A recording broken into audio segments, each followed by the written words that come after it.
नमस्कार दोस्तों, मैं हूं एस्ट्रोलॉजर मीनाक्षी और आज के इस वीडियो में बहुत बहुत स्वागत करती हूं आप सभी कर्क राशि वाले जातकों का। दोस्तों, 14 मई को बृहस्पति देव ने राशि परिवर्तन कर लिया है।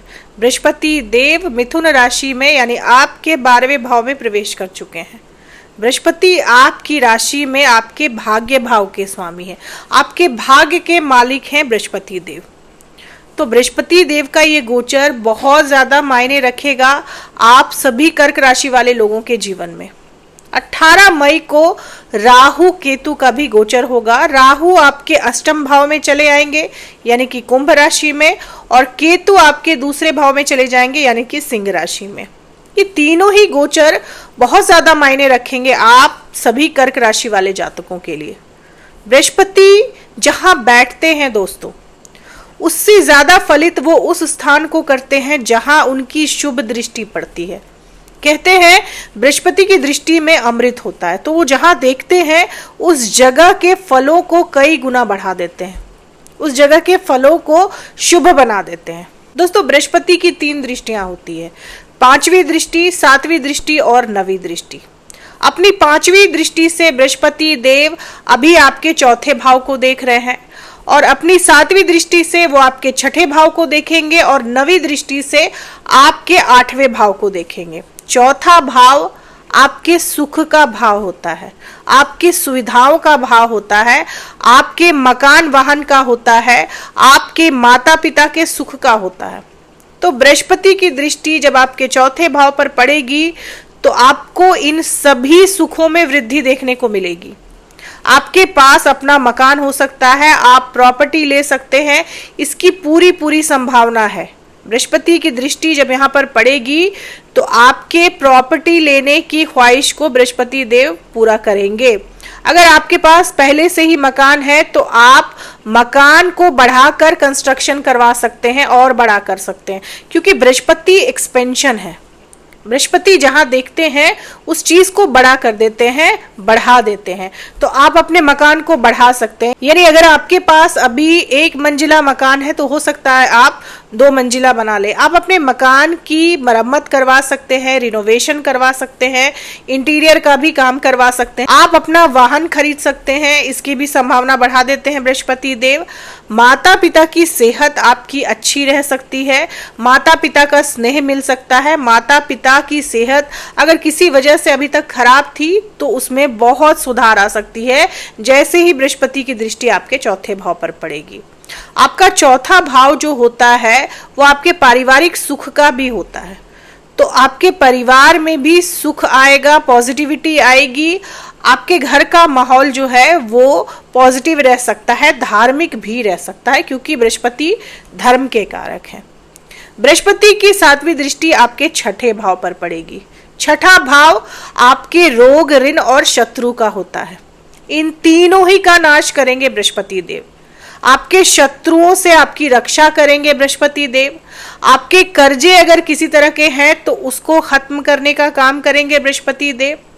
आप अगर किसी तरह के रोग या बीमारी से ग्रसित थे तो उससे भी आपको छुटकारा दिलाएंगे बृहस्पति देव, जैसे ही बृहस्पति की शुभ दृष्टि आपके 6ठे भाव पर पड़ेगी। तो ये दृष्टि भी आपके लिए बहुत अच्छे फल लाने वाली होगी। बृहस्पति की 9वीं दृष्टि आपके 8वें भाव पर पड़ेगी। 8वां भाव आपके हिडन चीजों का होता है, रिसर्च रिलेटेड वर्क का होता है, उन चीजों का होता है जो जमीन के नीचे दबी हुई हैं, उन चीजों का होता है जो हिडन है। आपके जीवन में आकस्मिक घटने वाली घटनाओं का भी भाव होता है अष्टम भाव। तो इन सभी चीजों में आपका इंटरेस्ट जाग सकता है। आप रिसर्च रिलेटेड काम में जा सकते हैं। अगर आप स्टूडेंट हैं तो आप किसी तरह के रिसर्च से जुड़ सकते हैं। अगर आप बिजनेसमैन हैं या आप जॉब ढूंढ रहे हैं तो आपको खनिज से जुड़े काम मिल सकते हैं। आप जमीन के नीचे जो चीजें दबी हुई हैं, जैसे पेट्रोलियम हो गया, खनिज हो गया, इन सब चीजों से जुड़ सकते हैं और इन सब चीजों से जुड़कर आप काम कर सकते हैं। ऐसी संभावना बढ़ा देते हैं बृहस्पति देव। जॉब लग सकती है माइनिंग वगैरह के फील्ड में या फिर पेट्रोलियम के फील्ड में आपकी जॉब लग सकती है। अगर आप बिजनेस करते हैं तो भी इन चीजों से जुड़कर आप बिजनेस कर सकते हैं। आपका इंटरेस्ट जो है वो ज्योतिष में भी बढ़ सकता है, क्योंकि 8वां भाव जो होता है वो ज्योतिष का भी होता है। हिडन चीजों में आपका इंटरेस्ट बढ़ सकता है। बृहस्पति यहाँ पर जब देखेंगे तो आपकी आयु को भी बढ़ाने का काम करेंगे, आपको छोटी मोटी घटने वाली घटनाओं से बचा कर रखेंगे। एक दैविक सहायता मिल जाया करेगी आपको उस वक्त जब आप किसी दुर्घटना के शिकार होने वाले हो, या फिर कोई आप पे हमला करने की सोच रहा हो, या आपको नुकसान पहुंचाने की सोच रहा हो, तो उस परिस्थिति में बृहस्पति देव आपकी रक्षा करेंगे। बृहस्पति देव यहाँ पर आपको दैविक सहायता दे सकते हैं, क्योंकि जब 8वें भाव पर बृहस्पति जैसे शुभ ग्रह की दृष्टि पड़ती है तो आपके जीवन में जो अचानक घटने वाली घटनाएं हैं, जो बुरी घटनाएं हैं, उनसे बचा लेते हैं बृहस्पति देव।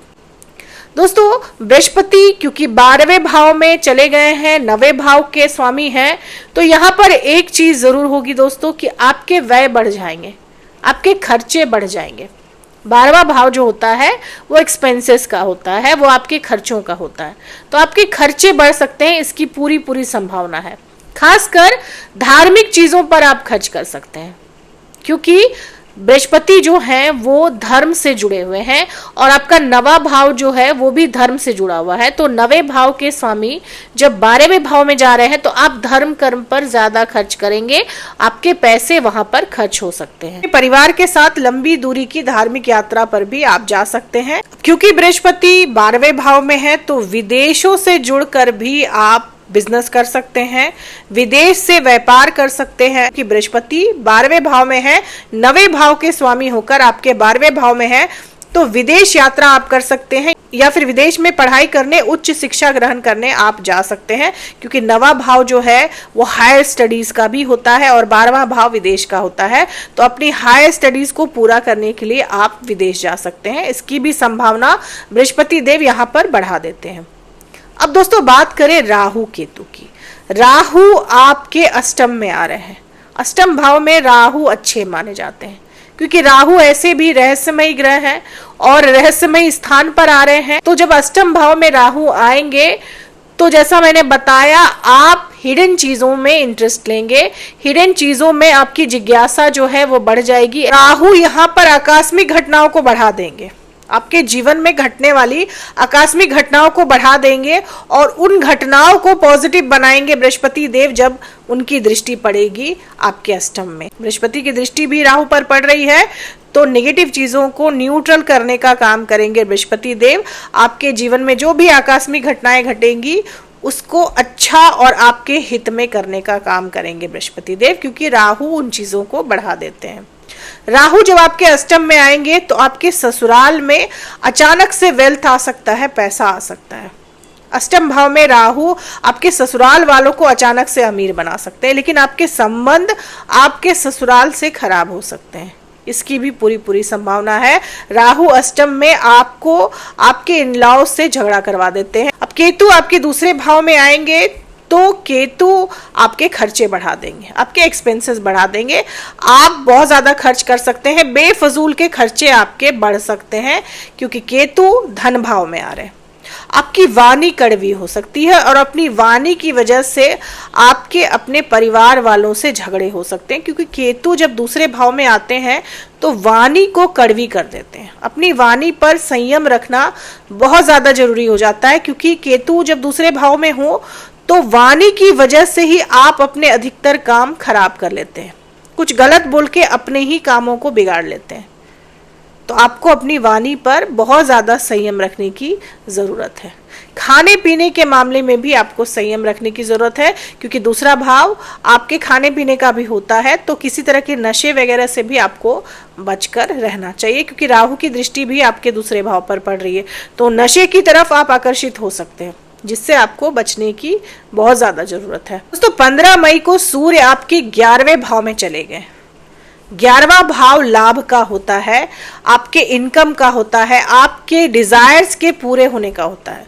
अब सूर्य क्योंकि आपके धन भाव के स्वामी हैं और आपके 11वें भाव में चले गए हैं, यानी कि लाभ भाव में चले गए हैं, तो धन लाभ आपको जरूर होगा इस महीने, क्योंकि सूर्य आपके धन भाव के स्वामी हैं और 11th हाउस में सूर्य जो है वो धन लाभ करवाते हैं।